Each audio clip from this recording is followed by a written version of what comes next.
In today's video, I'm going to teach you how to set Shopify Favicon. A favicon is the tiny icon that appears in your browser tab and bookmarks.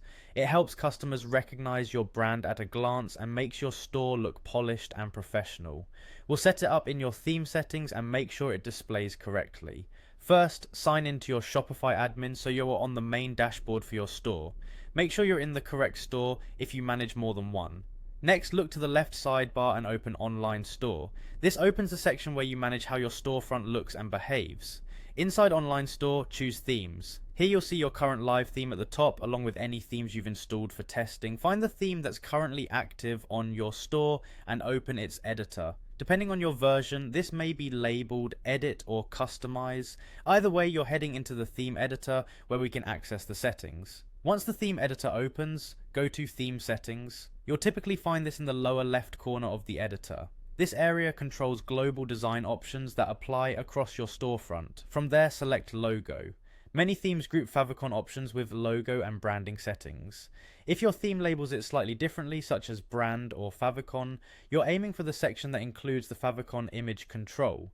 Now look for the favicon image option and click Select Image. This opens your media library. Upload your favicon file or pick an existing one.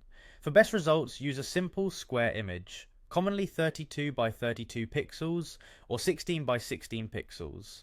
A transparent PNG is a great choice, and keeping it high contrast without fine text will make it crisp at small sizes. If your image is larger, Shopify will scale it, but starting with a clean square source helps ensure clarity. Avoid overly detailed designs and leave a little padding around the edges so nothing gets cropped. After selecting your favicon, save your changes, click Save in the theme editor and wait for the confirmation that it's been applied. To see it in action, open your storefront in a new browser tab. The favicon should appear in the tab next to your store name. If you don't see it right away, refresh the page, try a hard refresh, or wait a couple of minutes. Browsers often cache favicons. Also, remember that if you switch to a different theme in the future, you may need to repeat these steps for the new active theme. That's it, your Shopify favicon is set, and your brand now looks more complete across tabs and bookmarks.